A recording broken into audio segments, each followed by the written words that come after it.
Qin Shi Huang rose to subjugate all of China under his rule, and was the first man in history to do this. At this time in his life, he was clear-thinking, intelligent, and calculating. However, after he had unified the country, he developed an unbridled obsession with everlasting life. He became mad and was willing to try anything to achieve immortality. His methods ranged from killing sea monsters, attempting to make contact with immortals, and drinking an elixir of life. Ironically, this obsession with immortality is what would lead to his death. For now, Qin Shi Huang was known as Zhao Zheng. At this point in time, China was divided into several states. He had ascended to the throne of the most powerful state in China. This put him in a position to force the other states into subjugation as long as he played his cards right, and could manage to avoid being assassinated until the final moment. A feat that proved difficult. At the time of his ascension, in 246 BC, Zheng was only 13 years old, and wasn't considered old enough to lead the country. So although he was king, a man named Liu Buwei acted as the regent prime minister. Liu Buwei had found himself in an excellent position.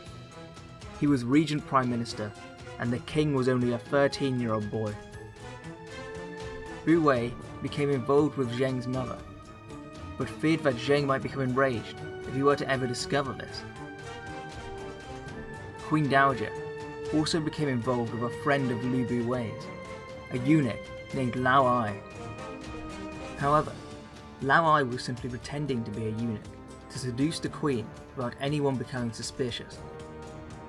After he had 2 children with the queen, he came up with a plan to replace Zheng with one of his own sons, in order to become more powerful and no longer have to worry about Zheng. Even at such a young age, Zheng was already surrounded by enemies and forced to fight for his life. Lao Ai had gathered a large army and began to march on Zheng in order to depose him and put his own son on the throne.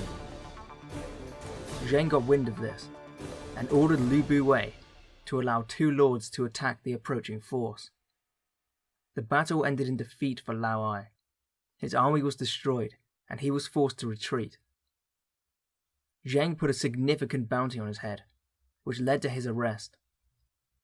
As punishment, Zheng had his body torn into 5 pieces. This was when Zheng assumed absolute control over Qin and truly became its king. Qin Shi Huang now concentrated on unifying China.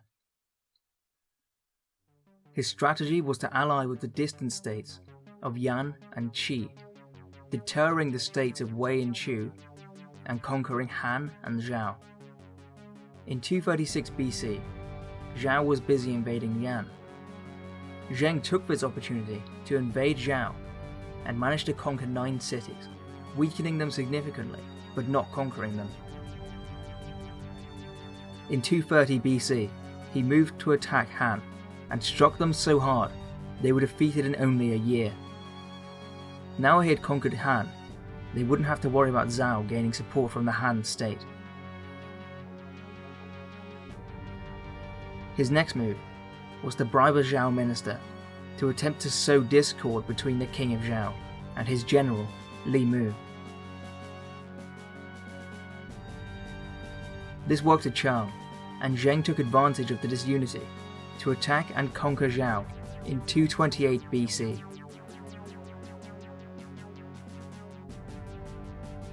The first part of his plan to conquer China had come true. Both Zhao and Wei were under his control. Yan knew better than anybody they were next on the list for Qin. They also knew they had no hope of defeating such a large and powerful state. So they decided they would present 2 gifts to the emperor instead. The gifts would be presented by 2 men, Jun Ke and Qin Wu Yang. They would each hold one of the gifts and present it to the king. Inside, Zheng was the only person armed, even among his own men. When it came down to it, Wu Yang was frozen with fear and couldn't step towards the king. Worried that he might ruin the plan, Jin Kai attempted to carry both gifts to the king himself. While trying to resolve the situation by doing this, he struggled to carry both gifts, and his concealed knife slipped out from where it had been hidden within the gift. A mad struggle ensued between the only two armed men in the building. It was possible, but all of Zheng's achievements would become meaningless if he were killed here.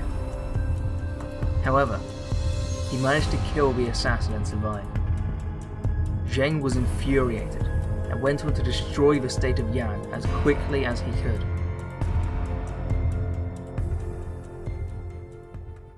There were now only 3 states left in all of China for him to conquer: Wei, Chu, and Qi. Zheng's men diverted the Yellow River in order to flood the capital city. After this, the king of Wei surrendered to Qin. This was a massive success, and the war was going incredibly well for Qin. They were well on their way to conquering the entire country for the first time in history. While deliberating on the best way to invade Chu, Wang Zhan suggested that they would need an army of 600,000 men to do it. Li Zhan disagreed. He felt that they would need only 200,000 men to do it. Zheng was impressed and chose to put him in charge. This was a fatal mistake. Jin was defeated and his force destroyed. His reputation had been tarnished, and he had caused significant losses to Qin. Zheng visited Wang Zhan and apologized for ignoring his advice. He let Wang Zhan take charge this time, and Zhan managed to defeat the kingdom of Chu. After their initial setback, they were back on track to absolute rule. There was only one enemy left in their way. It would all come down to this. They now had to defeat the state of Qi, the only state to have held out this long. However, this was very anticlimactic. They simply bribed one of Qi's officials to ask the king of Qi to surrender, which he did. Now Zheng had finally unified all of China for the first time in history. He declared himself Qin Shi Huang, which means First Emperor of Qin. It's actually after the wars of unification that the most interesting part of Qin Shi Huang's life starts. In order to deal with the barbarians to the north, who would later become the Mongols, he had to resort to extreme methods. Even Qin Shi Huang didn't attempt to defeat them, but instead built a great wall to keep them out. He began building it by connecting walls and fortifications together that had already been made. He would never live to see the end of the wall, as it would take 400 years to complete, although he probably thought he would. Qin Shi Huang became obsessed with finding the cure for death. He wanted to live forever, and feared dying above all else.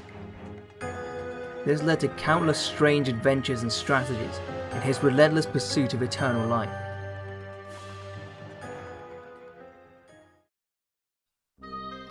He started by ordering all scholars to work on creating the elixir of life. Huang met a supposed magician named Zhu Fu on Jifu Island.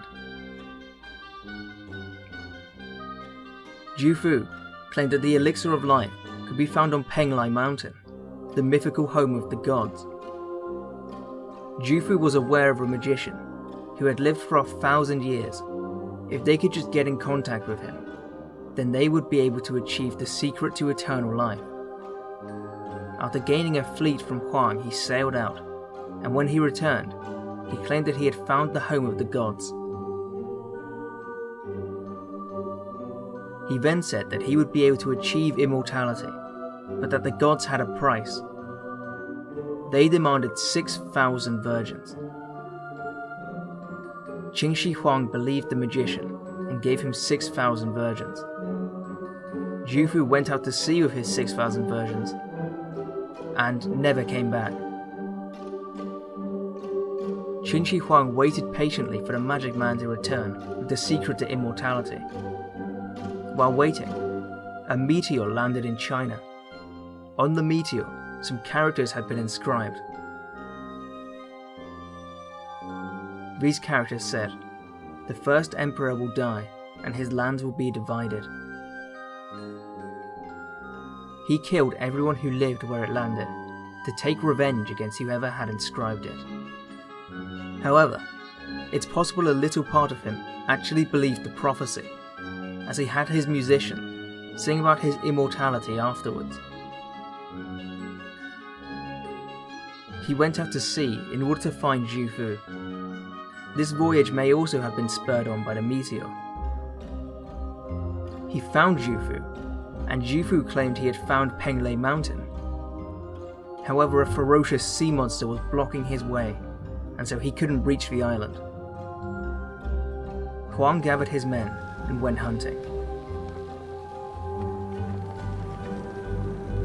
They ended up finding something which they believed to be the sea monster. His archers shot at it until they defeated the monster. He then returned to Jifu Island and ordered Zhu Fu to go and get the elixir of life, or suffer the consequences.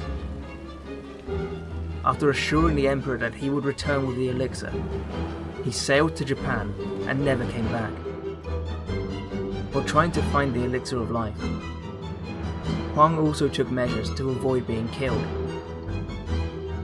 He would walk around with a crossbow at night, used a network of tunnels to be able to travel without going outside, and had decoys ride in royal carriages, while he travelled in ones made to look like a commoner's carriage. So far nothing had worked, and Huang was still immortal. However, after all this time, the scholars had finally pulled through and created an elixir of life. They had already made many elixirs for him, but this one was unusual in that it was made with mercury. This elixir is what finally killed him. After drinking it, he thought he would live forever, but instead he died of mercury poisoning.